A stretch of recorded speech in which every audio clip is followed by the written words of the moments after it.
And voila, we are back.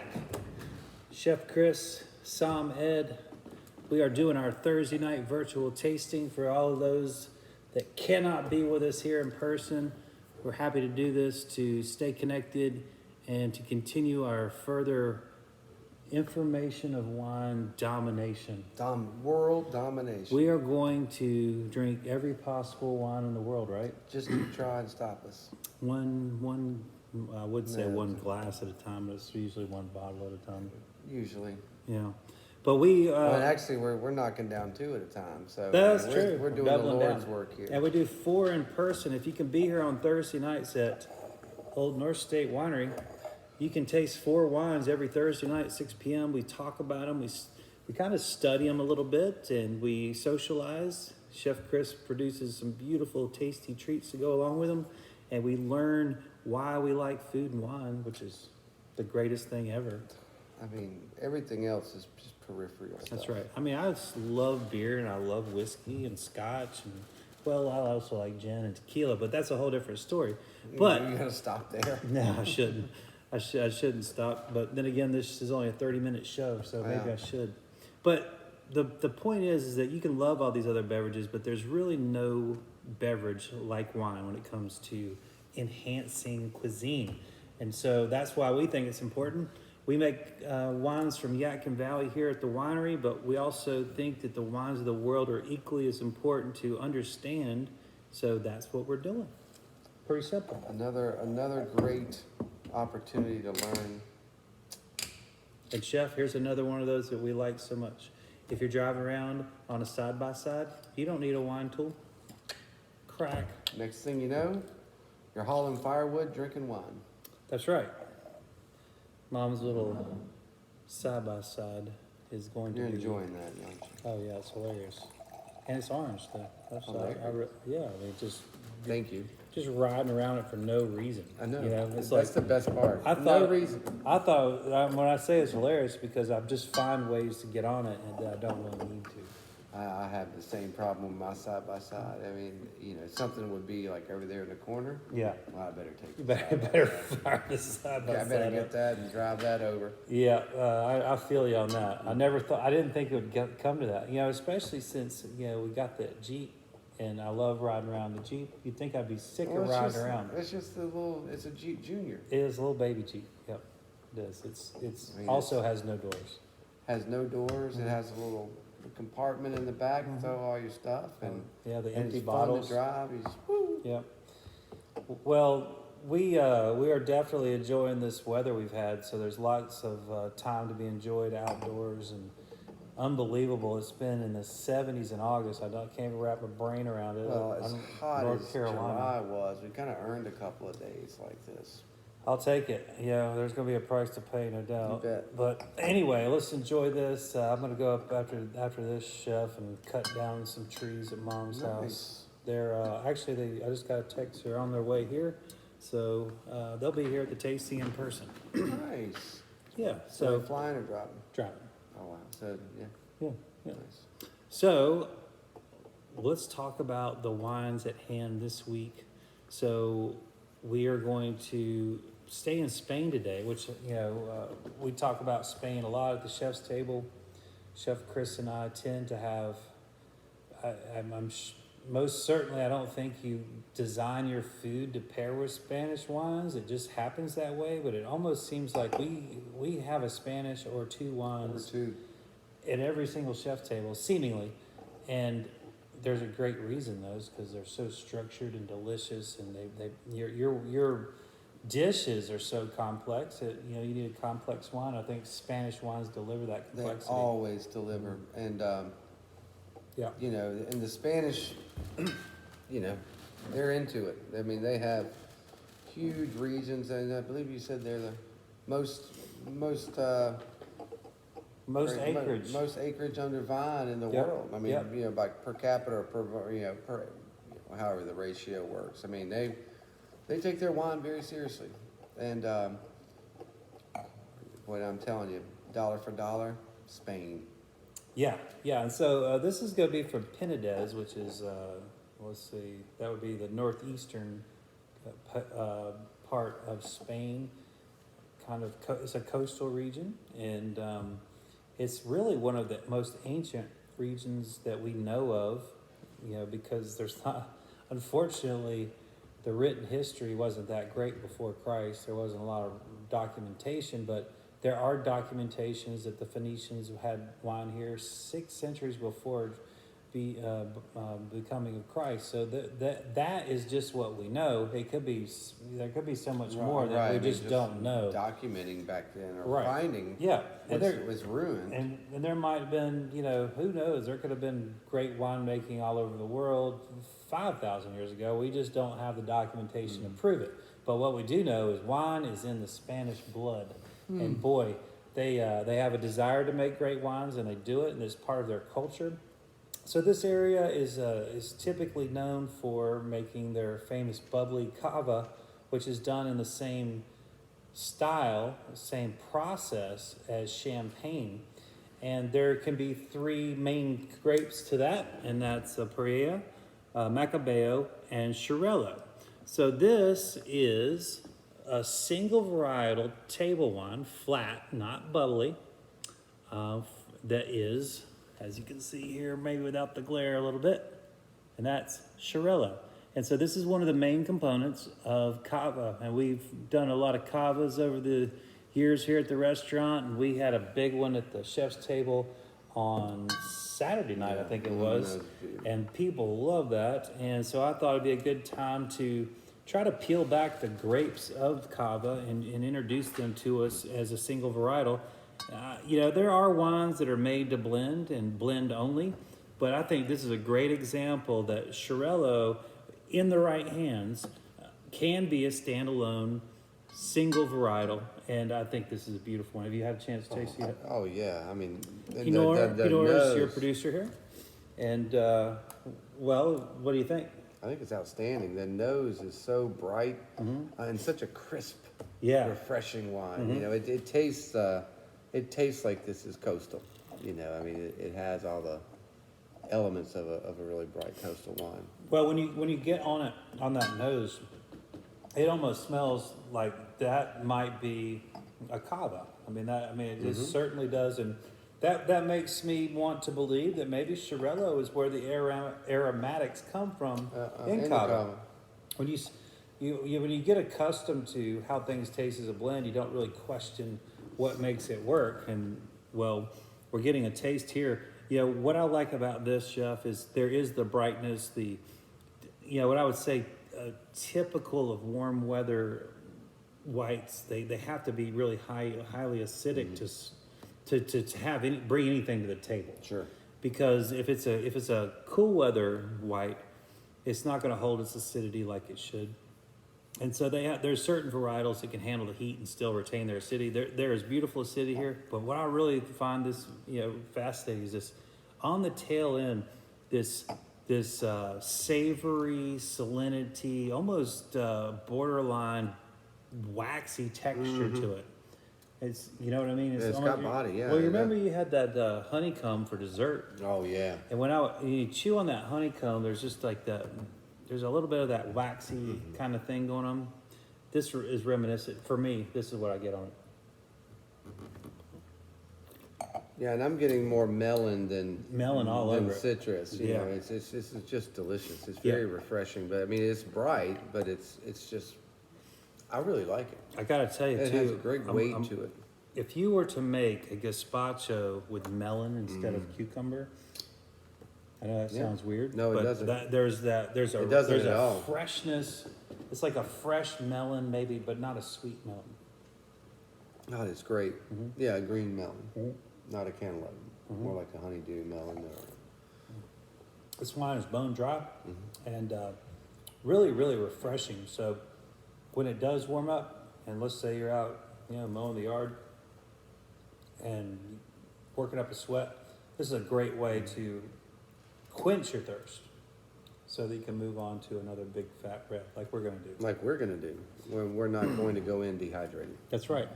So beautiful green here. I actually got a little hint of white pepper here too, Chef. Great call on the white pepper. Great call on that. There's a almost like a scallion too. I Yeah. mean, yeah. I mean, just Yeah. so good. Yeah, just Or chive. yeah, just a whiff. It's Just not, a hint. It's not not Just a a hint. powder. I think. With that being said, how are you going to approach it food wise? Well, we had an exciting delivery today. Some new cheeses from Saskatchewan Clove.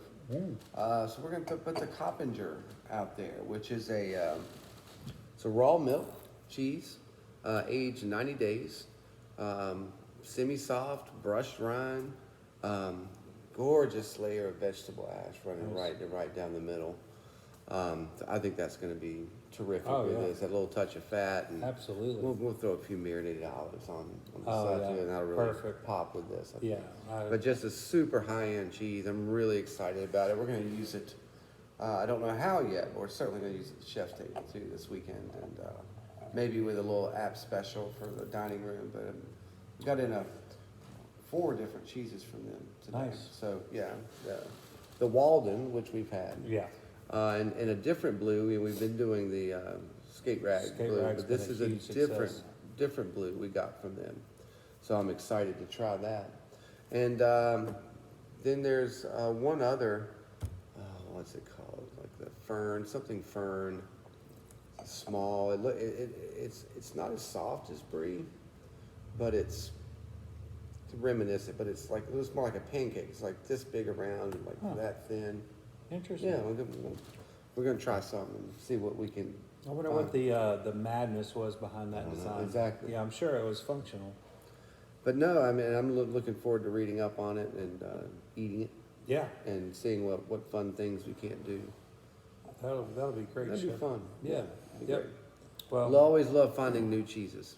One of our great Mhm. joys in life.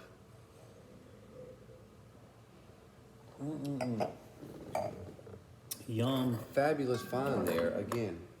Yeah, I had this about 2 months ago. I see it's organic as well. Yeah, all grapes are organic. How cool is that? Yeah. Certified organic as well. Yep, if that matters to you, boy, you're having a hard time finding great wines in that category. Well, This will take care of it. this will help you out a lot because a lot of times just organic wines can not necessarily be great wines, just organic wines. And ultimately, you want to drink wine that tastes great. I would hope At so. the end of the day. Yeah. Well, Chef, this is one that we're very familiar with. We had their white on the list for a long time, Yep. and we've done their Grand Reserva at the chef's table, I remember. and One of the best I've ever had. we've had their standard non-Crianza level, and we've also had, I believe, we've had the Reserva level too. So I think we will check all the boxes. Unless they make a rosé, I might need to find out about that. Find out. But in other words, we're big fans, and we support this winery quite a bit. And you'll see why once you taste it. It is quite delicious. So So if you folks at El Coto watching at home want to send some swag, yeah, you know, we got as you. a favor. Yeah, and I'm Thank already you. looking for sponsorship for my little race car entry when I jump in the seat and slide in. So what you have here is the most famous region of Spain, Rioja, which is a somewhat mountainous area. It can be. It's broken down into three sub regions, and there's several different layers or levels rather of how the wines are graded. You have your standard Rioja, which is also, I just wanted to mention that the grape we're talking about here is Tempranillo, the great indigenous grape of Spain. And, Tempranillo, you're seeing it grown in lots of different places now, but it'll always be, in my opinion, best from That's Spain. its home. Mm-hmm. That's where it's from.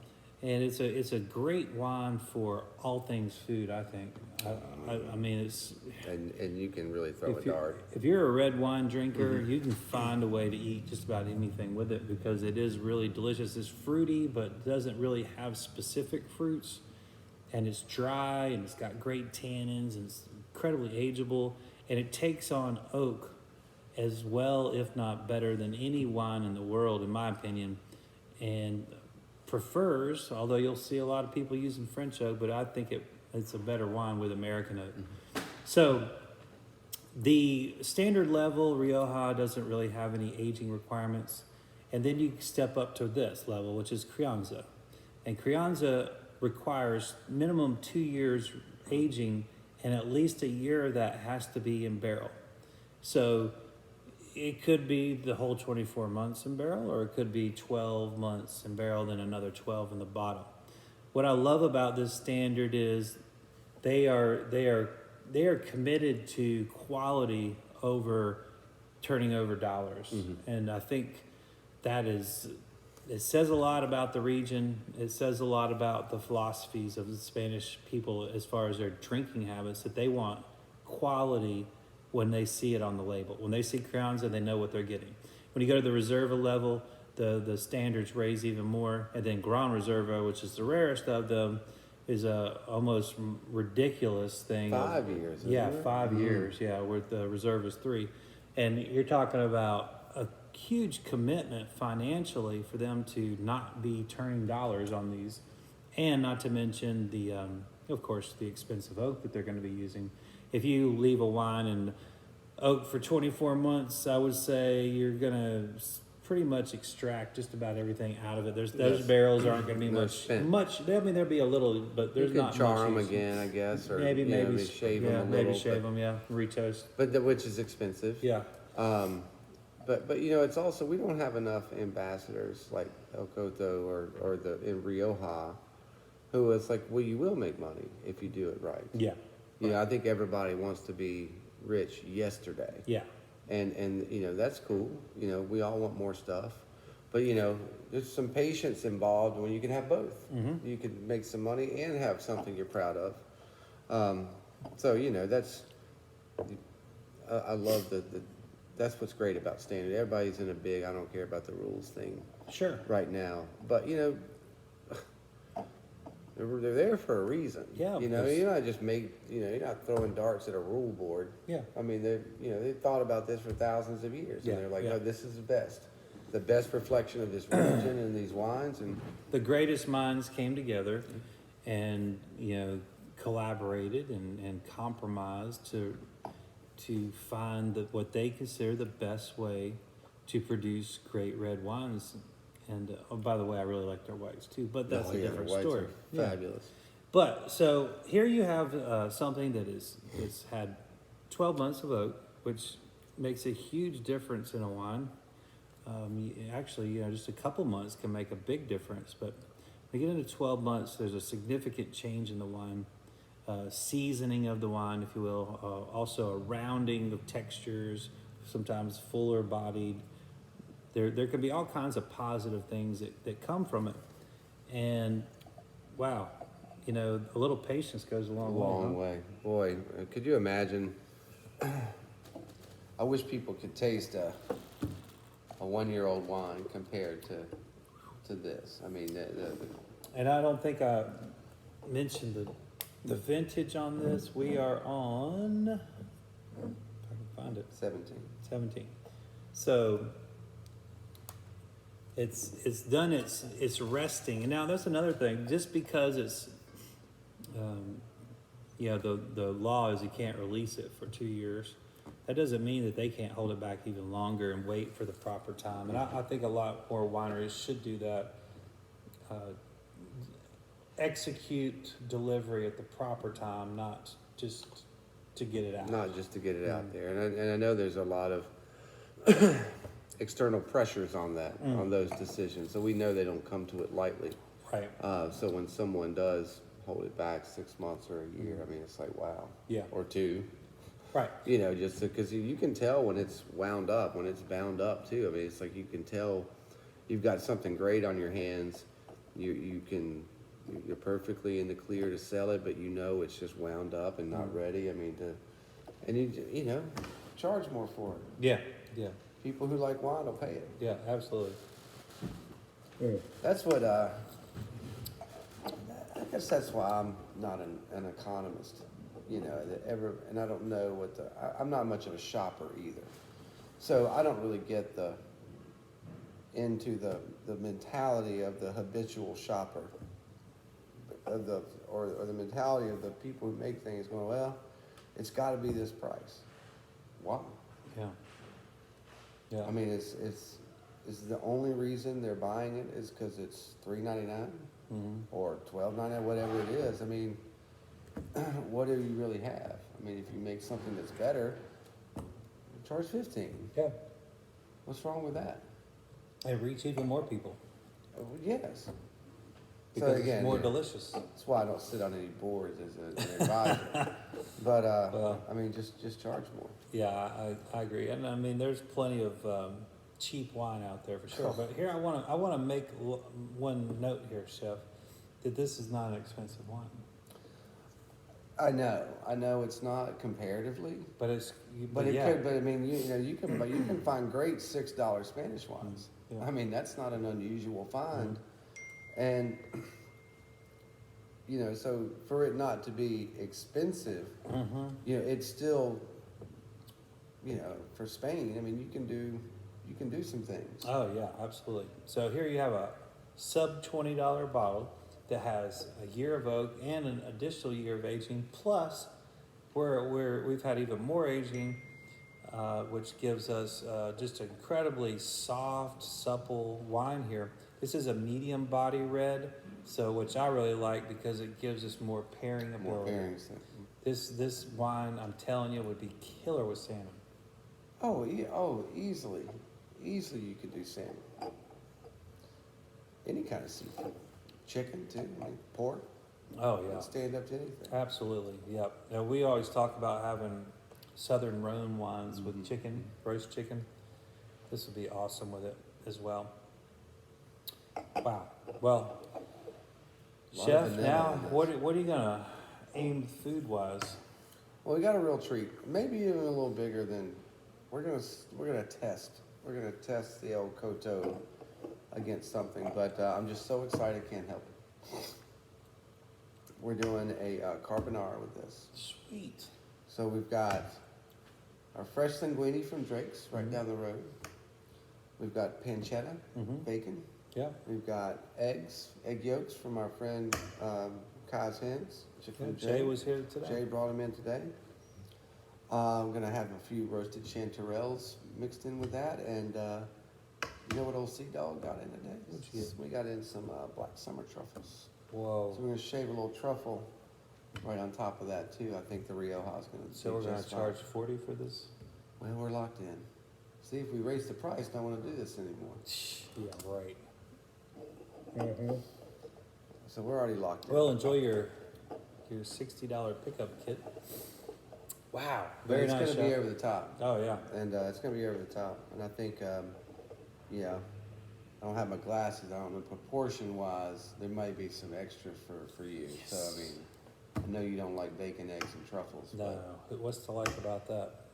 That is awesome. I haven't had a good carbonara in quite a while. Me Chef. either. Me either. And Yeah. I made my youngest one for lunch today. Oh, yeah. I didn't put truffle on it. Right. But yeah, she only got through half of it and put it in the box. She's like so heavy. I was like, God, Oh yeah, I feel that. it's a beast. Great. Yeah, it's a beast. Well, I did put an extra egg in hers too, because she's kind of an egg fiend. Yeah. I mean, she's all about eggs right now. So. Oh, they're so good for you Yep, too. they are. Well, that sounds like a wonderful, wonderful opportunity for people to understand wine pairing and food.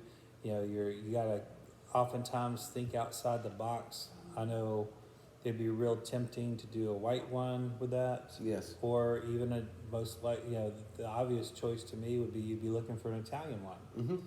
And we're gonna do a Spanish red with carbonara, and I can't wait to hear your feedback on that. That'll be fun. Well, and that's what Ed and I do. We test boundaries, and we don't follow the line. Now, sometimes we do. Yeah. I mean, tradition has its, we Right. honor tradition, but we don't worship it. I think it was Gustav Moeller who said, tradition is tending the flame, not worshiping the ashes. Yeah.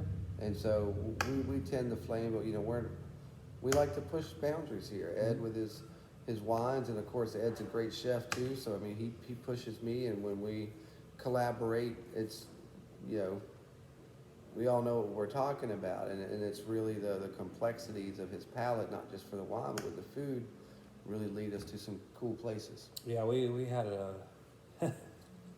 there was a for the Friday night we had all the newbies at the We had all the newbies, we yeah. had 4 couples, one probably the most regular couples that we've ever had. They're here seems like at least once a month for the chef's Oh, table, yeah. Tim and Beth.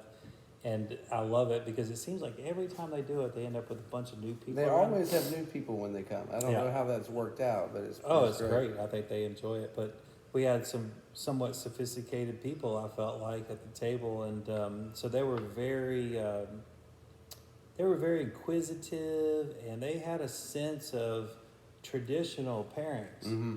And so I had done a couple of non-traditional pairings, or we had done a couple of non-traditional pairings, and I had a guy he's like, you know, when I looked down at this menu, and I was looking ahead to the 5th course, I was like, this is not going to work.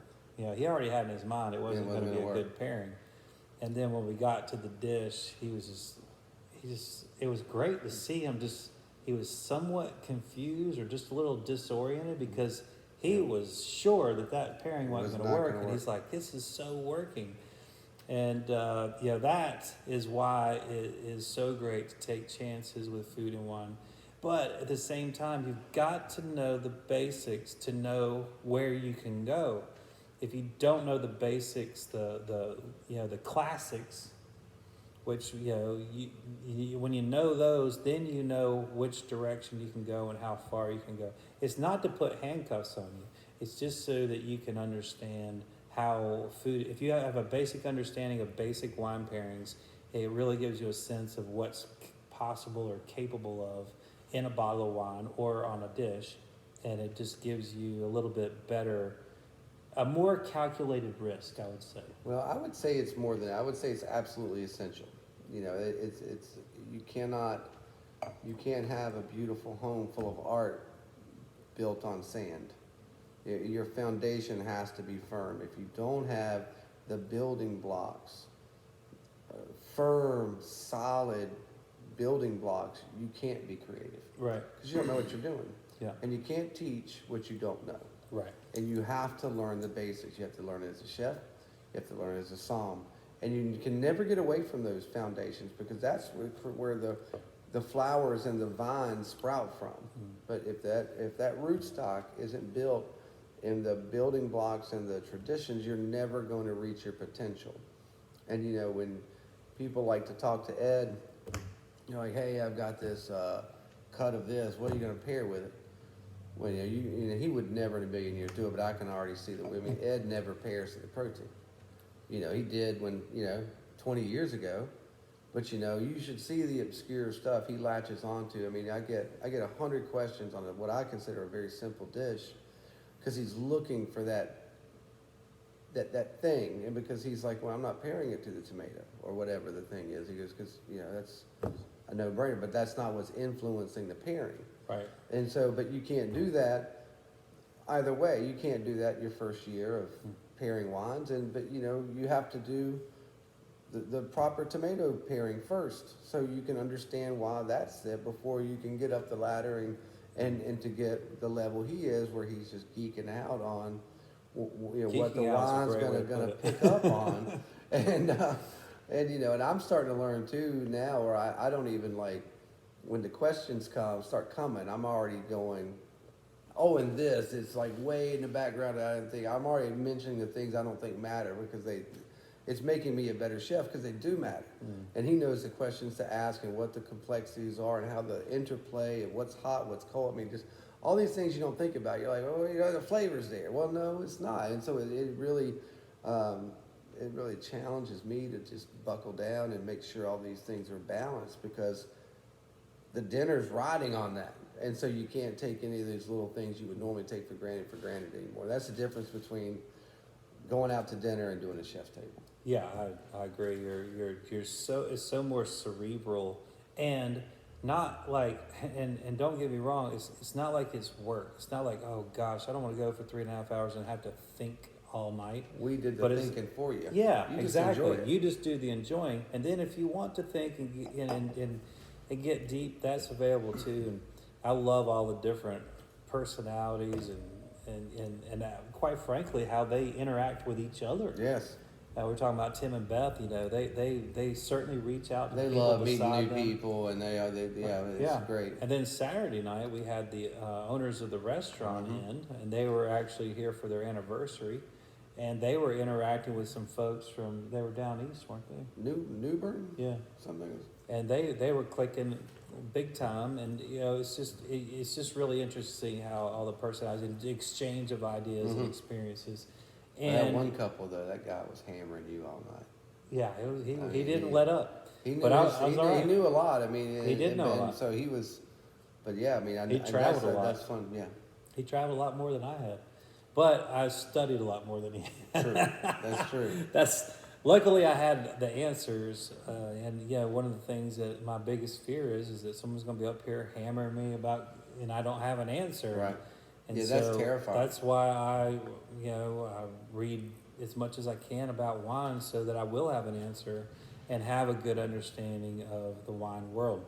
So, Chef, I just happened to get a glance at our time here. So Were we rambling on again? again, we like to isn't do it that. great? Mhm. It's great. Well, for those I think of we tried to wrap this up 10 minutes ago. well, And here we are. yeah, I know. I'm sorry. Oh, you I'm probably like, want wow, some we of it. don't want it to go to waste now. Since we're running late, we might as well enjoy some wine. We did try to keep them under 30, but we're rarely successful at achieving that. But just so you know, we're trying. And because we have no production team no camera, we just use an iPad, and we certainly don't have any editing or engineering. No soundtrack. No sound, no lighting, no. We're just upstairs in our office. What's I always look at when I watch film credits? The key grip. Oh yeah, crucial. The key grip. Yeah. So we don't have a key grip. The boom. The boom. Yeah. Yeah. We do have a caterer though. Oh yeah, we do. Yeah. Mhm. Which is awesome. This But- and Ooh yeah. the advantage too is this keeps getting better. Yeah. The more we ramble, the more air gets into this Rioja, and the better it's becoming. But we do appreciate you enjoying our ramblings every week. And yeah, we certainly don't have a style, so to speak. We just two best friends sitting around drinking wine, talking about it. And we never really know what we're going to talk about other than those two wines. So It's easy to not get off script when you don't have one. that's it. All the pressure's off It's because there's we no don't pressure. have a script. We probably would be stuttering and stammering Oh, if we it had would be to the worst thing in the trying to world. remember what we're supposed to talk And about. before we hit record on these things, we're like, is there something we need to go over? And one of us We inevitably might say, always "Oh says, yeah, no, just remind them we're closed on Saturday." Yeah, it's like, no, just hit start. Let's get it. And that's 99% of it. But anyway, we love wine, we love food, we love talking about it, and We love you guys. yeah, anytime y'all can get in front of us, that's a good thing, even if it's virtual. So we're thinking about you, even though you're not with us, and we'll do a little toast to you out there in Cheers. video land. Santé. We appreciate all the support, and we'll see you in a week. Cheers. Great job. Man, that acidity. Delicious. Perfect.